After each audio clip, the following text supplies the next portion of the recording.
بسم اللہ الرحمن الرحیم۔ السلام علیکم ورحمۃ اللہ وبرکاتہ۔ دوستو، آج کا بیان پیر اجمل رضا قادری صاحب کا بیان ہے، تو چلیے ویڈیو کو سٹارٹ کرتے ہیں۔ اب کہتے ہیں جی فیض کیا ہوتا ہے؟ ادھر دیکھو میری طرف۔ حضرت سلیمان بن بشار رحمۃ اللہ علیہ فرماتے ہیں مجھے ایک عورت کہنے لگی میرے ساتھ منہ کالا کرو۔ فرماتے ہیں میں بھاگ گیا، میں نے کہا میں نے اپنی نظر ہمیشہ پاک رکھی ہے، میں اپنی جوانی آلودہ نہیں کر سکتا۔ کہتے ہیں میں دوڑا گیا، جا کے میں لیٹا۔ یہ مخالفین نے بھی اپنی کتابوں میں بات لکھی ہے۔ جا کے میں لیٹا، تھک گیا تھا دوڑ دوڑ کے۔ جب میں لیٹا تو مجھے خواب میں حضرت یوسف علیہ السلام سے ملاقات ہوئی۔ کہنے لگے اٹھ میرے سینے سے لگ، تو نے حضور کا امتی ہو کے وہ کام کیا ہے جو میں نے نبی ہو کے کیا تھا۔ آپ جس سے جو تعلق رکھتے ہیں نا وہ تعلق بن جاتا ہے، وہ تعلق بن جاتا ہے۔ یاد رکھیں مزار والے اولیاء اللہ سے، آپ حضرت یوسف مزار میں تھے نا اس وقت۔ چلے آپ کو حدیث سنا لیتے ہیں، چونکہ میرے مرشدان عالی مرتبت کے آراز چل رہے ہیں تو میری طبیعت بڑی اشاش بشاش ہے۔ میں تھوڑا سویا ہوں، رات پورا نہیں سو سکا، پر پھر بھی نہ طبیعت پہ کوئی تھکن ہے نہ آنکھوں میں کوئی تھکن ہے۔ طبرانی میں حدیث ہے، اور حدیث کے راوی مولا علی شیر خدا ہے۔ حضرت مولا علی شیر خدا کہتے ہیں ہم حضور کی بارگاہ میں بیٹھے تھے، ایک بدو آ گیا دیہاتی، نبی کریم علیہ السلام اس سے فرمانے لگے یار کدھر آیا ہے؟ کہنے لگا حضور زیارت کرنے۔ حضور کا دریائے کرم جوش میں آ گیا۔ جب آ گئی ہیں جوش رحمت پہ ان کی نظریں، پھر جلتے بجھا دیے، پھر روتے ہنسا دیے۔ نبی کریم علیہ السلام نے فرمایا اس سے، دیکھنا حضور نے خود فرمایا، خود نبی کریم حضور فرمانے لگے چل تو آ ہی گیا ہے نا، اس طرح کر کچھ مانگ لے، اب تنگی یہ داماں پہ نہ جا، اور بھی کچھ مانگ ہے آج وہ مائل بکرم، اور بھی کچھ مانگ، اور کون دیتا ہے دینے کو منہ چاہیے، دینے والا ہے سچا ہمارا، چل مانگ لے کچھ۔ کہنے لگا حضور واقعی مانگ لوں؟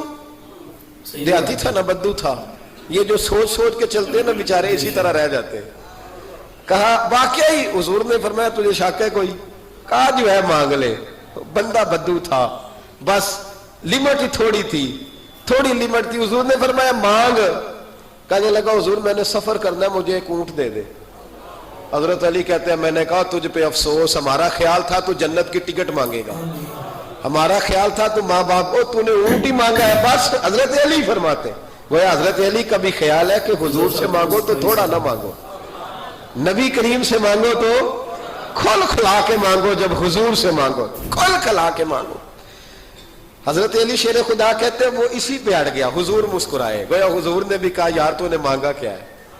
میرے محبوب نے ایک اور کرم فرمایا، کہا چل اونٹ تجھے دیا، کچھ اور بھی مانگ لے، چل کچھ اور، اب تنگی یہ داماں پہ نہ جا، اور بھی کچھ مانگ ہے آج وہ مائل باتا، چل مانگ۔ اور حضرت علی کہتے ہیں میں نے کہا اب سیانا بنے گا، اب یہ کہے گا حضور 7 نسلوں کی جنت، تو حضور نے فوراً عطا کر دینی ہے۔ اب یہ کہے گا یا رسول اللہ جتنے بیٹھے ہیں سب کے لیے اعلان کر دے دوزخ سے آزادی کا، جتنے میری نسل میں لوگ ہیں سب کے لیے اعلان ہو جائے گا۔ لیکن وہ وہیں کا وہیں رہ گیا، وہیں کا وہیں، چھوٹے چھوٹے دائرے میں ہی۔ مانگ لے۔ کہنے لگا حضور اور بھی کچھ مانگ لوں؟ اونٹ تو میں نے لے لیا ہے۔ فرمایا چل مانگ لے، بندہ ہی چھوٹا تھا۔ یہ جو کہتے ہیں نا دے کچھ نہیں سکتے، اصل میں اتنے ذہن ہے بیچاروں، کاسا ہی کوئی نہیں تو انہیں کیا پتا کیا کیا ملتا ہے۔ یہ تو اس سے پوچھے نا جس کو ملا ہے، اور جن کو ملا ہے پھر کمال ہی ہو گئی ہے، کھل کھلا کے ملا ہے۔ اور میرے ایک استاد تھے تو ان سے ایک شخص نے کہا کہ حضور فلانا مولوی جمعے پہ کہہ رہا تھا حضور کچھ نہیں دیتے۔ فرمانے لگے اسے ملا کچھ نہیں نا، ہم سے آ کے پوچھے ہم کیا تھے، میں گلیاں دا روڑا کوڑا تے محل چڑھایا سائیاں، ہم سے پوچھے جنہیں ملا ہے اور کس طرح ملا ہے۔ نبی کریم نے فرمایا اور مانگ لے۔ کہنے لگا واقعی دیں گے؟ فرمایا ہاں دیں گے۔ کہنے لگا جی اونٹ دے دیا تو پھر سارے سفر کا کرایہ بھی دے دیں، خرچہ بھی دے دیں، پیسے بھی دے دیں۔ حضرت علی کہتے ہیں میں نے کہا اوہو کچھ نہیں پئی، اس کی حیثیت ہی نہیں، کدھر چلا گیا؟